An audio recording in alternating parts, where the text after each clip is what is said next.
Hi friends, അസ്സലാമു അലൈക്കും. Welcome back. അപ്പോൾ ഞാനിന്ന് വന്നിട്ടുള്ളത് ഒരു 1 kg വെയിറ്റ് വരുന്ന നട്ടി ബബിൾ കേക്കിൻ്റെ റെസിപ്പി ആയിട്ടാണ്.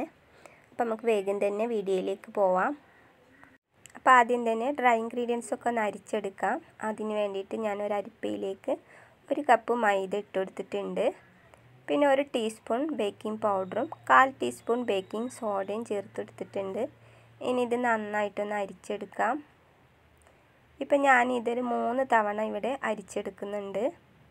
ഇങ്ങനെ 3 തവണയ്ക്ക് അരിച്ചെടുത്താൽ ബേക്കിംഗ് സോഡയും ബേക്കിംഗ് പൗഡറും ഒക്കെ എല്ലായിടത്തേക്കും ഒരുപോലെ മിക്സായി കിട്ടിക്കോളും. ഇനി ഇത് മാറ്റി വെക്കാം.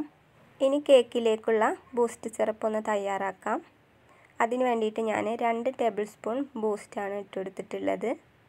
ഇനി ഇതിലേക്ക് ചൂടുള്ള ഒരു 1/4 കപ്പ് പാലും ചേർത്തെടുത്തിട്ടുണ്ട്. എന്നിട്ടിത് നന്നായിട്ടൊന്ന് മിക്സ് ചെയ്യാം.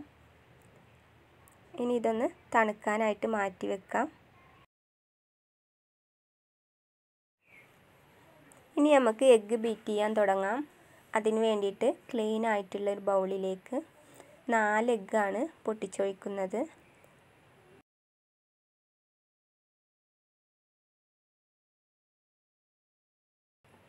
ഇനി ഇതിലേക്ക് 1 ടീസ്പൂൺ വാനില എസൻസും 1/4 ടീസ്പൂൺ ഉപ്പും ചേർത്ത് കൊടുത്തിട്ടുണ്ട്.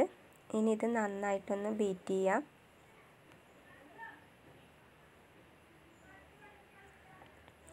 അപ്പോൾ എഗ്ഗ് ഇങ്ങനെ പതഞ്ഞ് വരുന്ന ടൈമിൽ 1 കപ്പ് പൊടിച്ച പഞ്ചസാര കുറേശ്ശെ ഇട്ട് കൊടുത്തിട്ട് ബീറ്റ് ചെയ്യുന്നുണ്ട്. അപ്പോൾ എഗ്ഗിൻ്റെ യെല്ലോ കളറൊക്കെ ചേഞ്ച് ചെയ്ത് നല്ല വൈറ്റ് കളറായിട്ട് വന്നിട്ടുണ്ട്.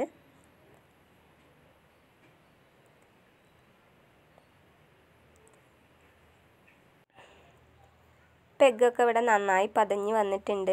ഇനി ഇതിലേക്ക് ഒരു 1/4 കപ്പ് സൺഫ്ലവർ ഓയിലൂടെ ചേർത്ത് കൊടുത്തിട്ട് ഒന്ന് ലോ സ്പീഡിലിട്ടിട്ടൊന്ന് ബീറ്റ് ചെയ്തെടുക്കുന്നുണ്ട്. ഇനി നേരത്തെ അരിച്ചു വെച്ച ഡ്രൈ ഇൻഗ്രീഡിയൻസ് കുറേശ്ശെ ഇട്ടിട്ടൊന്ന് മിക്സ് ചെയ്ത് കൊടുക്കാം.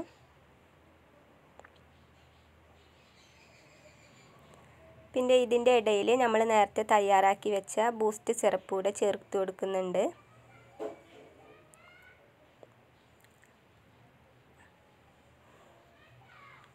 അപ്പോൾ മൈദ മിക്സും പിന്നെ ബൂസ്റ്റിൻ്റെ സിറപ്പും ഇടവിട്ട് ചേർത്തിട്ട് ഇത് നന്നായിട്ടൊന്ന് മിക്സ് ചെയ്തെടുക്കാം.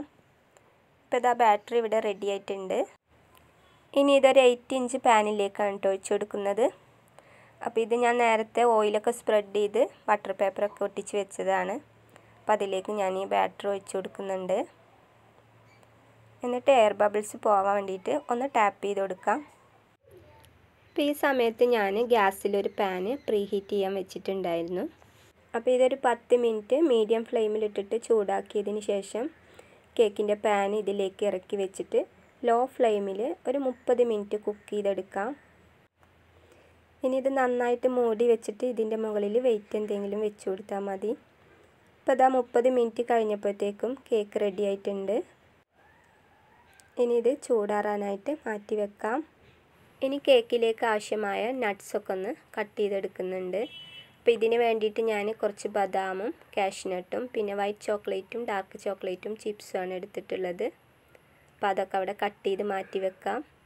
ഇനി നമുക്ക് കേക്ക് ഐസിങ് ചെയ്യാൻ തുടങ്ങാം. അപ്പോൾ ഞാനിതാ കേക്ക് ഇവിടെ 3 ലെയറായിട്ട് കട്ട് ചെയ്ത് മാറ്റി വെച്ചിട്ടുണ്ട്. ഇനി ഐസിങ് ചെയ്ത് തുടങ്ങാം.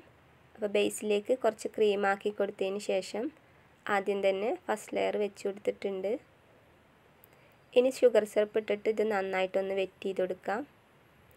എന്നിട്ട് ക്രീം അപ്ലൈ ചെയ്ത് കൊടുക്കുന്നുണ്ട്. ഇനി ഇതിൻ്റെ മുകളിൽ കുറച്ച് വൈറ്റ് ചോക്ലേറ്റ് ഗനാഷൂടെ സ്പ്രെഡ് ചെയ്ത് കൊടുക്കാം. ഇനി അതിന് ശേഷം നേരത്തെ കട്ട് ചെയ്ത് മാറ്റി വെച്ച നട്ട്സും ചോക്ലേറ്റും ഒക്കെ ഫില്ലിംഗ് ആയിട്ട് ഇട്ട് കൊടുക്കാം.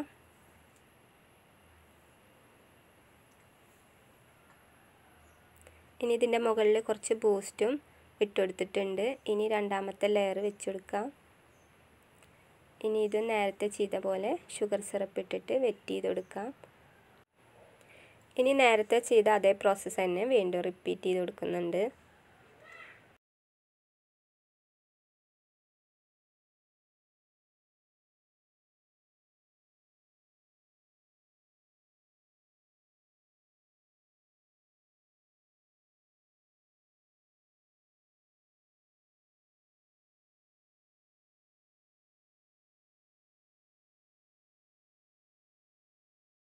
ഇനി മൂന്നാമത്തെ ലെയറും വെച്ച് കൊടുത്തിട്ടുണ്ട്. ഇനി ഇത് ഷുഗർ സിറപ്പ് ഇട്ടിട്ട് ഒന്ന് വെറ്റ് ചെയ്ത് കൊടുത്തതിന് ശേഷം ഒന്ന് ക്രീം ഇട്ടിട്ട് ഒന്ന് ക്രം കോട്ട് ചെയ്തെടുക്കാം.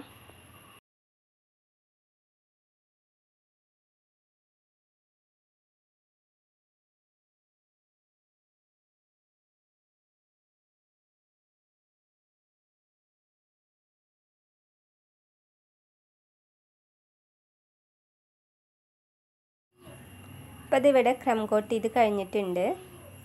ഇനി ഇതൊന്ന് അരമണിക്കൂർ ഫ്രിഡ്ജിൽ വെച്ചിട്ടൊന്ന് സെറ്റ് ചെയ്തെടുക്കാം. അപ്പോൾ അരമണിക്കൂറൊക്കെ തണുപ്പിച്ചെടുത്ത കേക്കാണ്.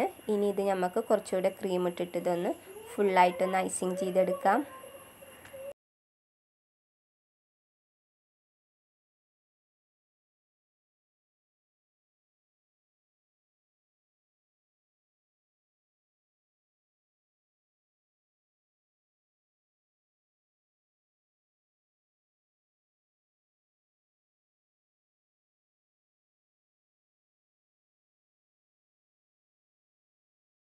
അപ്പോൾ ഇതിൻ്റെ സൈഡൊക്കെ ഒന്ന് ഷാർപ്പായിട്ട് കിട്ടാൻ വേണ്ടിയിട്ട് ഒരു കാർഡ് എന്തെങ്കിലും യൂസ് ചെയ്തിട്ട് ഒന്ന് ഷേപ്പ് ചെയ്തെടുത്താൽ മതി.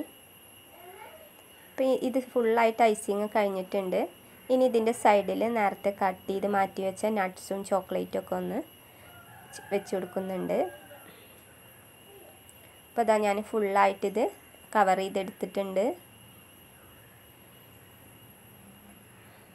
അപ്പോൾ ഇത് നട്ട്സിൻ്റെയും ചോക്ലേറ്റിൻ്റെയും ബൂസ്റ്റിൻ്റെയും ഒക്കെ ഒരു ടേസ്റ്റുള്ള കേക്കാണ് കേട്ടോ. ഇനി ഇതിൻ്റെ മുകളിൽ നമുക്ക് ബബിൾസ് ഉണ്ടാക്കി കൊടുക്കാം. അപ്പോൾ ഞാനിങ്ങനെ ചോക്ലേറ്റ് ഗനാഷ് പൈപ്പിംഗ് ബാഗിലാക്കി എടുത്തിട്ടുണ്ട്. അത് വെച്ചിട്ട് ഇങ്ങനെ ഓരോ ഭാഗത്തായിട്ട് ഇങ്ങനെ ബബിൾസ് ഇട്ട് കൊടുക്കാം. അപ്പോൾ ഇതാ ഫുള്ളായിട്ട് ബബിൾസ് ഇട്ട് കൊടുത്തിട്ടുണ്ട്. ഇനി ഈ ബബിൾസിൻ്റെ മുകളിൽ കുറച്ച് ബൂസ്റ്റ് പൊടി ഒന്ന് വിതറി കൊടുക്കാം. അപ്പോൾ ഞാൻ എല്ലായിടത്തും ഒരേപോലെ വരാൻ വേണ്ടിയിട്ട് ഇത് അരിപ്പയിലൂടെയാണ് കേട്ടോ സ്പ്രെഡ് ചെയ്ത് കൊടുക്കുന്നത്.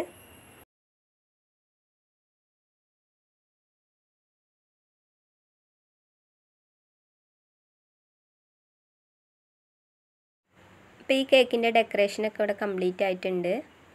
അപ്പോൾ ഇത്രയും സിമ്പിളായിട്ട് ചെയ്യാൻ പറ്റുന്ന ഈ കേക്കൊന്ന് എല്ലാവരും ഒന്ന് ട്രൈ ചെയ്ത് നോക്കാം. അപ്പോൾ ഇതിൻ്റെ മുകളിൽ ഞാനൊരു ഹാപ്പി ബർത്ത്ഡേ സ്റ്റിക്ക് മാത്രമായിട്ട് വെച്ച് കൊടുക്കുന്നുള്ളൂ. അപ്പോൾ ഈ കേക്ക് വീഡിയോ നിങ്ങൾക്ക് ഇഷ്ടപ്പെട്ടിട്ടുണ്ടെങ്കിൽ ലൈക്ക് ചെയ്യാനും ഷെയർ ചെയ്യാനും മറക്കല്ലേ. പിന്നെ സബ്സ്ക്രൈബ് ചെയ്യാതെ ഏതെങ്കിലും കൂട്ടുകാർ വീഡിയോ കാണുന്നുണ്ടെങ്കിൽ ഒന്ന് സബ്സ്ക്രൈബ് ചെയ്ത് കൂടെ കാണുന്ന ബെല്ലൈക്കൺ ഒന്ന് എനേബിൾ ചെയ്യണേ. എന്നാൽ വേറൊരു വീഡിയോ ആയിട്ട് വീണ്ടും വരാം. താങ്ക്